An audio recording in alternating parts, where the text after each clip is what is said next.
different areas of justice, sort of that overlap into the Bible. So last month we talked some about the role of women in the churches developing theology from the Old Testament to the New, away from patriarchy towards full humanization and inclusion of women in the life of the society and culture of the church. And today we're here to talk a little bit more about the poor and poverty. And we're not just looking at people who are poor, because a lot of times I think when we talk about this, we talk about it as an individual. As I shared a couple months ago, a lot of times in the scriptures, we make the individual component the only component that matters. What we lose is sort of this larger element that's supposed to involve not just our church and the body, but our society as a whole, and our responsibility in that space, which is why we'll talk a little bit more about poverty as well. So there's systemic, cultural, and societal elements at play. So I'm going to start and end with the same passage. For now, we're just going to read this passage, and then we'll kind of dig into it towards the end of the sermon. So to bring this up, this is just something from Proverbs 29:7 that struck me as I was taking a look at it. The righteous care about justice for the poor, but the wicked have no such concern. So let's pray. God, thank you for another Sunday, and thank you for another opportunity to explore the scriptures, to see the truths that may be obvious and the truths that may be buried. And so I pray that you would bring to light all that you would have us know, that you would challenge us where we need to be challenged, and that you would comfort us where we need to be comforted. Grateful for this church, and grateful for all of the people who are here today in Jesus' name. Amen. So I'm actually going to start with a story from the book of Matthew, chapter 26. In this, there's this story that happens where Jesus has gone to this house to dine with these people in the house, and his disciples have come with him. And there's this moment when this woman enters the house with this expensive perfume, this oil. She begins to anoint Jesus' head with this oil. And the disciples, whether doing something performative or because they're honestly upset about it, they object. They say, why would you allow to pour this expensive oil on you? We could have sold this and given it to the poor. And so Jesus speaks up to defend her and says, why do you trouble this woman? She has performed a good service for me, for you always have the poor with you, but you will not always have me. And he goes on to say that she's preparing her for burial because he's about to go to the cross and be crucified. And the disciples have had a lot of struggles in recognizing or accepting that. And he says that she will actually always be remembered for this act of kindness, which she is. But I bring this passage up because I've seen this passage used and misused to assert the idea that, well, the poor are always going to be among us. So it's really about how we orient ourselves to Jesus that matters. I've literally heard pastors talk about this, luckily not in places that I've served, but I've heard pastors try to use this passage in a way to say, sometimes you have to choose between the poor because the poor will always be there, or Jesus, as if they are mutually exclusive things. And I remember the first time hearing that, being like a teenager, being like, not so sure that rings true, but I didn't quite know why. I just felt it didn't feel quite right. Later, realizing that one chapter earlier, in Matthew 25, Jesus has equated helping the poor, the hungry, the oppressed with helping him also helps expand on this, right? Like, there's a contradiction if we say, well, the poor are always going to be there, so just focus on Jesus. And a chapter earlier, Jesus had said, if you want to minister to me, if you want to love me, love the poor. So that's an interesting thing there. But the other thing that always happens with Jesus when he says things is there's this correlation back to something else in the Old Testament scriptures. Because as a person who has been educated in the scriptures, probably memorized most of the scriptures, when he teaches, he's often saying there's this law or this idea, and he's either fulfilling it and sort of reinforcing it, or sometimes he's reinterpreting it. And so if you do a little digging, you realize that actually when he says poor you will always have with you. He's actually referencing back to something in Deuteronomy, chapter 15. I believe it's verse 11. And it says this. So Deuteronomy is just a side note. Deuteronomy is kind of this, the people are about to cross into the promised land for the first time. And there's this moment where they pause and they go back over all of the laws that they had been given before when they were wandering in the desert. It's kind of a reminder we're about to go into this space. And this is who we are to be. So one of those laws says, there will always be poor people in the land. Therefore, I command you to be open-handed toward your fellow Israelites who are poor and needy in your land. So when Jesus says there will always be poor with you, he's referencing this verse and reminding the disciples that this woman is fulfilling that by being open-handed with her most prized possession to someone who is poor. He's a traveling preacher who's about to be betrayed by his own disciples, by the religious elite, and crucified by the empire because of what he believes and what he says. And so he tells them this is actually her being open-handed. And this is a reminder to them that everyone should always be open-handed to the poor. And it's a reminder to these disciples that they're getting in the way of that gift that this woman has brought. They were focused on the letter of the law, not the spirit of the law. And as I said, Jesus was poor in that moment. And open hands, I think that idea, they can be kind of hard. Because on some level, like when we're young, when we're little, right, we're taught to share. The idea of playing with friends and interacting with friends, and I have my toys, they have their toys, we should learn to share. There's a lot of things that go into that. My wife has been a teacher for years, my mom was a teacher for years, and one of the components is helping kids to learn to play. It starts with like side by side. Just participate and play with their stuff, play with their stuff side by side, and then there's this interactive thing that happens as they develop. And so sharing is usually considered to be a really important thing, but as we get older, we also get this message that we earn what we get. And what you have is yours, and it's yours to keep. And I would argue that I think the more that we have, the harder it is for us to be generous. Because a lot of times it's hard to stop seeing what we have as our own. It's hard to be open-handed. We're so convinced that we have earned all of this and it's ours because we did it ourselves. And a lot of times we get into that idea, well, I deserve this. I've earned it and it's mine to keep. So I say that because as a real-world example and not sort of reopen these gates. I don't think it's an accident that recently, in the last couple of years, when we had this affiliation, at this church, and we had groups that left, that at least in Florida and several other areas, the largest and wealthiest churches were the ones that left. They had more. I sat in this affiliation meetings where people said, hey, if we leave under the new rules, we'll get to keep all of this. It'll be ours. The building will be ours, and the money will be ours, property will be ours, and that was considered to be like a really good virtue for leaving.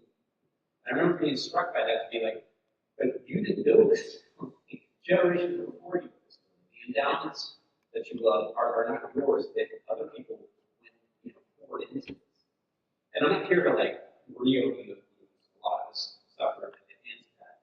But I do see that as an example where that level of wealth and power doesn't always translate to here, let other people use it and have it. And so we see that there's this focus on community and society, not just the individual with these communities. And so you might ask, well, what else does the Bible have to say? That's a great question. I'm glad you asked it. There's a lot of verses. We can spend here all day. In fact, I dug into a lot of these verses, and my wife is on the shoulder right now. But she'll tell you that a couple nights ago, as I was putting some things together, I was going through all these verses, and she came over and nicely asked, how's it going? I said, it's going great. But we're really terrible at this. We're really just collectively in the church, this country, and Western society are not really good at living in these rules very well. So listen to this. In Exodus chapter 22. These are the elaborations on the Ten Commandments. It's just 2 chapters after the Ten Commandments that we drop on people. Here's the expansion on it. So here's one. 22 verses 25 and 26. If you lend money to one of my people among you who is needy, do not treat it like a business deal. Charge no interest. If you take your neighbor's cloak as a pledge, return it by sunset, because that cloak is the only covering your neighbor has. What else can they sleep in? When they cry out to me, I will hear, for I am compassionate. Don't charge interest. Don't keep collateral. The entire economy of the country collapse.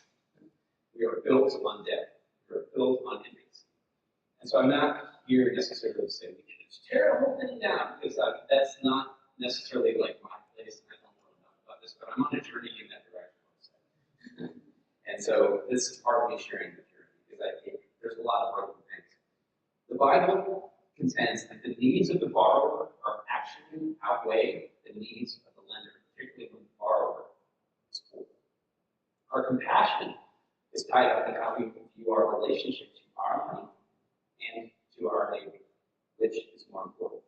And this concept is at the start of the first laws of the kingdom. This is the start of the Bible. So as we said last time, when I talked about this movement and trajectory of the role of women to move away from patriarchy and towards full inclusion and recognition of the humanity of women, there's a consistency in this case when it comes to the poor and poverty. It starts with these commands and it ends with these commands. And the whole in-between part is filled with similar commands. Which begs the question, why? And I think one of the reasons we can understand why these people had come out of slavery into a land where they're now going to be given some measure of control and an economy. How do we not become like the oppressors that once oppressed us? And money is a key form of oppression, or it can be used as a form of oppression. The people of God have been called to have a unique relationship with the poor and to resist systems that create poverty. So when we move back into Proverbs and you look at verse 13:23, we read this: an unplowed field produces food for the poor, but injustice sweeps it away.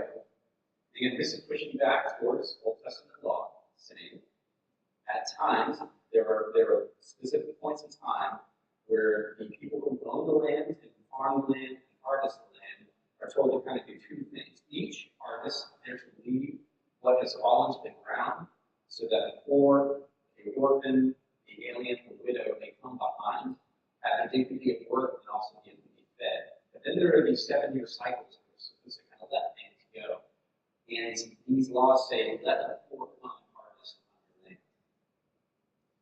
And this is important because this is saying, again, the profit that you as a landowner have the right to is less important than the right that this poor person has to be able to eat. So taking and keeping what you have grown, what you have tended, for yourself at the expense of the poor is considered injustice in the Bible. That's tough. And I'll pause just to say, I don't have this figured out. I'm just telling you what I'm learning, what I'm seeing, because I think it's important for us to wrestle with this. This same vibe carries through the prophets. Consistently, if you find the prophets speaking to the Israelite people, saying, here's why the judgment's coming out. And it's not because they don't sing the right songs, or they don't read the Bible enough, or they don't give the right kind of sacrifices. It is consistently, you have withheld money from the poor, you have participated in injustice and oppression, you have taken advantage of orphans, widows, foreigners that live among you. This is a consistent thing through all of the prophets. You can find verses throughout all of them. When we move into the New Testament, we read things like in Luke chapter 4, this is Jesus' first public sermon in a synagogue environment. Jesus stands up and reads from the scroll of Isaiah, and he says, the Spirit of the Lord is on me because he has anointed me to proclaim good news to the poor. He has sent me to proclaim freedom for the prisoners, recovery of sight for the blind, to set the oppressed free, to proclaim the year of the Lord's favor. So again, he's quoting the Old Testament, he's saying it's me, and he's saying first and foremost, this is good news to the poor. Which doesn't mean it's bad news to the rich, but it does mean that it might be uncomfortable. There's a rich man that comes to Jesus later on and says, what do I have to do to enter into this kingdom? Jesus is like, well, give away everything you have before, and we get it. that. Jesus goes into the temple there, overturns tables because they're overcharging and keeping people from being able to come into the temple and make the appropriate sacrifice. They're taking advantage of the poor. We see time and again Jesus standing up against this injustice and against this oppressive environment. Even in the beginning of the church, after Jesus has left, it says that the wealthiest people sold what they had, gave it to the poor, and they had all things in common. So this is the Bible saying these things. These are the stories that were given. These are the laws that were given. A lot of times we avoid it because it's uncomfortable, and because sometimes it doesn't line up with what other things we've been taught. And so, even going outside the Bible, I wanted to talk for a moment. So, the history of the kind of the Methodist movement begins with a man named John Wesley. A lot of those may be familiar with him. Was born in England, educated in England, went to Oxford, very intelligent man, and saw his position working for the Church of England as kind of one of great that would build his reputation. He actually came to what was then the 13 colonies. He actually ministered in that's how it comes. St. Simon's Islands. There's all these spots around there. Because he came to minister both to the colonists and to the native people. Didn't find a lot of success. Went back to England upset. Yet he met other Christians who seemed to view the world a little bit differently. Who seemed to find comfort in the struggles that they were facing while he was questioning his faith. But over time, his faith really was challenged by these folks and then helped and sort of pushed forward. But what he began to understand was that the Church of England, in his perspective, had so aligned itself with the monarchy, the government, at the time it was there effectively re-emphasizing the laws and rules, which those laws and rules help the rich and not help the poor. And so on the countryside, outside of London, there are miners, farmers, very uneducated people, very blue-collar workers, and very, very poor. And Wesley was invited to go preach, and initially he didn't want to, but over time he actually grew to love it, and then he grew to live among those folks. And so he began to find that there was one greater receptivity to the message, and they began to adapt their message. Even if you look at the hymn, there's a lot of songs, and I didn't realize that this was the case until later, but there's a lot of songs 3, 4, 6, 8 time. His brother Charles wrote a lot of hymns. Well, if you give him 3, 4, 6, 8 time, you can pick up a bug and swing that note. They picked up songs that were popular in the pubs so that they could make songs that the people would know and understand and be able to sing. And so a lot of these songs were popular drinking songs of the day, just formatted for a Christian message. They created, they didn't create Sunday school. They embraced Sunday school as an educational opportunity. Under Wesley's guidance, Sunday school became an opportunity to teach illiterate people how to read. The great ways of getting out of poverty is education. And so this was one of the ways we want you to be able to read the Bible instead of waiting for other people to tell you what's in the Bible. You can read it for yourself. Sunday school became a means of education. He also organized medical knowledge. Again, very rudimentary. Medical knowledge at the time, that there were these medical books where he collected all of the known medical cures and local cures for things, so that these people had access to health care. Because they couldn't get into the city to see a doctor. Doctors didn't want to come out and take care of them. Ultimately, Wesley's command when it came to money was make all you can, save all you can, to give all you can. And so where does that intersect with all of this stuff today? I don't think we can talk about it without talking about capitalism. Because capitalism is the reality we have. And capitalism has had some great things. There's great advances in technology, medicine, even in the arts. Capitalism is part of it. But capitalism, at its core, has two things that it's really rooted in that I think they have present. The first one is that profit is more important. Some folks here may have been recipients of that reality. You were in a job and they found a person who would do it for less, or a robot that would do it, or a computer programmer in relation. Profit is more important than people. And that leads into a a lot of decisions, particularly that our leaders make. So I remember during COVID, there was a leader in Texas who wanted to reopen the economy. And he said, because at the time, people over the age of 70 were primarily ones who were really suffering from COVID and dying from COVID. And he said, we have to reopen the economy, and if some senior citizens haven't died, that's just the sacrifice. That's probably in the wealthiest country in the world, savings like that. Secondly, capitalism is rooted in this idea of scarcity. It's built upon scarcity. Sometimes it's artificial scarcity, sometimes it's real, right? Like, so things that are hard to find or get are often more expensive. But sometimes we create an artificial incentive. In other words, we limit what will go out so that we can keep the price high. And then we use that scarcity to say what we can and cannot do. We often say we lack money to provide health. We often say we lack money to feed people. We have to cut SNAP. We have to cut healthcare programs. And yet, we are never short of money if we want to go to war. We find billions to go drop off this. We never seem to find any lack. And I don't say this as a political statement, because the people in power have been doing this historically, regardless of power, right? This is a fundamental issue, I think, that we face with this, because we are fed this idea that we don't have enough, and therefore we can't do these things. Yet somehow we're all going to do these other things that are destructive and bring death. And so I think we have to have an imagination. There's Walter Brueggemann wrote a book called Prophetic Imagination. And it speaks of this idea of embracing a new way of viewing the world, similar to how the prophets did in the world. It's not just thinking about what's happening now, but it's also saying what could be. And sometimes we lack the imagination, and I feel like we're stuck in this endless cycle of popular people and scarcity. And so the question becomes, well, what do we do? And I think ultimately we have to find ways to resist. I think we have to resist the temptation to view the other as a commodity.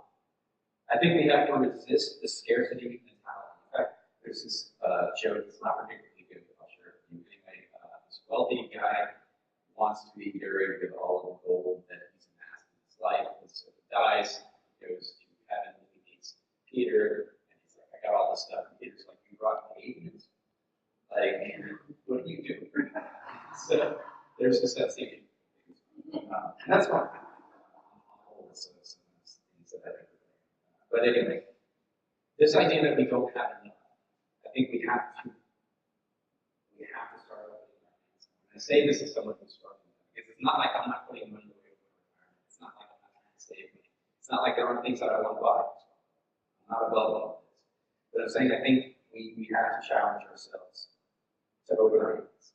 I think we have to push back, starting locally, against powers that continually favor wealth and power over the poor and powerless. It's not an accident that the new city wall was built in a historically black community that's been a red line amongst other citizens. They weren't putting that in Mandarin, right? They weren't going to put that in Middleton Market. They found a poor black community and stuck it there. And people bought it, and they didn't have the resources to stop it. This is, I think, things that we are having to resist. Whether how we vote, how we spend our money, or just the things that we talk about and encourage other people to talk about. And I think ultimately what we do is really we try to live in Leslie's teaching. Leslie doesn't say make any money, give back. It's like, no, make what you can. Save what you can so that you can give what you can. And that is for each person, I think, to sort out between them and God. It's not me to tell you what percentage you give to this or that. It's not here to make you feel guilty.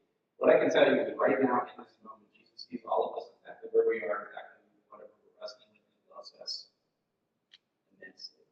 And that love will not change based on how we react or not react to these ideas. It's just an invitation to participate in a reality that is here and is still coming in the person of Jesus. So I think we can live in that teaching We can bring that Proverbs. So I just want someone to make up frame this verse. The righteous care not just one interpretation of a version of this says, the righteous know the rights.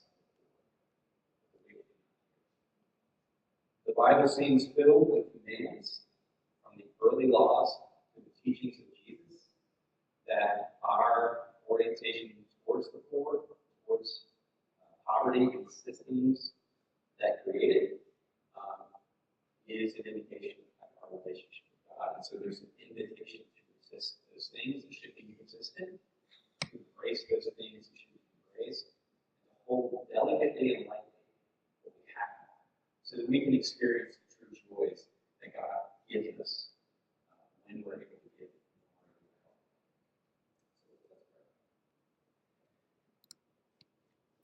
God, thank you for an opportunity to talk and to hear and to speak. And I pray that you just help us to wrestle with these things. There's encouragement, again, we're encouraged this evening that there are challenging things we're going to do. But more than anything, Lord, we want to serve you, love you, and I pray that you just remind us that you are love for us.